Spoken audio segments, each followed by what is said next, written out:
Is it true that the Maestro is based on some letters that were written, and it's a true story about Mario's life? And how did you find out about these letters? Yes, this story is based on some letters.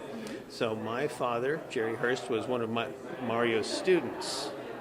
And there was a lot of communication in the 40s between my father, who felt that Mario was really a mentor to him. So Mario would write him, he would write Mario. I don't have the letters that my father wrote Mario, but I have 37 letters that Mario wrote my father. After Mario passed away, my father was so moved to write a 20-page letter to Mario's son, Pietro. And so I found all those because my parents were pack rats, like pack rats are pack rats. And digging out stuff in the house, I collected them all, and I thought, well, you're supposed to write what you have and write what you're given. And so it turned into a story. It was challenging because you want to be faithful to the people who lived it, and at the same time be entertaining and tell a dramatic story. But I find it to be a very unique way to make films, and very challenging, and it forces you to be creative. Yeah, I love the fact that there was, based on letters that actually existed between a teacher and a student. And I love the fact that even the teacher has hardships and struggles that kind of echo what's going on in the student's life, and knowing that these are real people that actually existed, and knowing that they hadn't got a lot of credit, it also kind of made us feel, I think, that we were doing a service to this man who had such a body of work to get his name out there and to get his work out there. Before playing this role, did you know anything about Mario's life?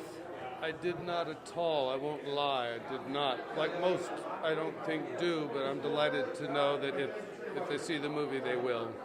What were you surprised to find out about him? Well, of course, the first thing is that he taught so many of the great voices of 20th century film composition, and how distinctly different each of those voices are from one another, which immediately spoke to me of his ability as a teacher to help find and liberate the voice of each of his students. It's interesting, because I was going to ask you about that, because it says, he does say, I help students to play like themselves. Yes, that's right. Yeah, I mean, and that's really the artist's journey in a strange kind of way, is to, in a sense, get out of their own way and let their true self come forward.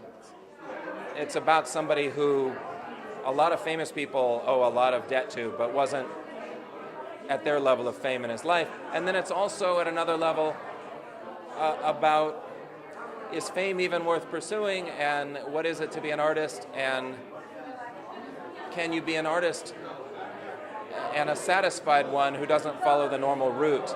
And I think it makes a quiet case that you can. And I think that's, in this city and in this time, I think that's something worth saying, that there's a lot of routes to satisfaction.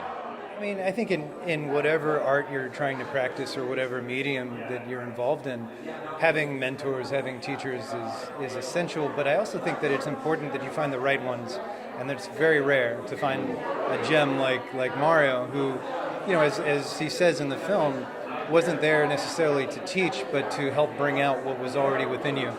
And I think that that's a selfless profession, and something that no matter what field you're in, it's very hard to come by, but it's there and it's crucial. I wouldn't be anywhere close to where I am today or who I am today without some incredible teachers in my life. So the fact that we made a movie about an incredible teacher is also very rewarding.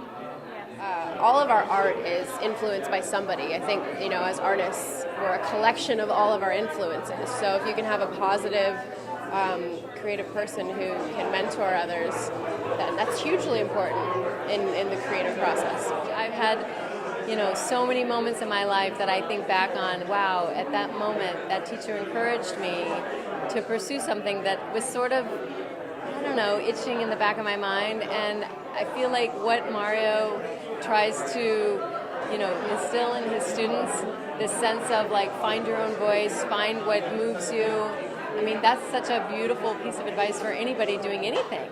And I'm, we're raising 2 girls ourselves, so I'm always looking for ways to help them move forward in the world. And when we find teachers that help us in that journey, It's so nice. But yeah, we need to help and nurture our teachers more. It doesn't matter what kind of comes your way in life when you do your art. All that matters is that you do it, you put everything into it, and if it can impact one life, great. If it can impact a lot, then that's great too. But it should never take away from what you have to say, and if the passion's in you, you do it regardless of the obstacles that come your way, and if you don't get any fortunes that come your way. So, and so many artists like myself can relate to that. So it really hits home on a sentimental level, and they did an incredible job getting that message across. And I think it's very important today.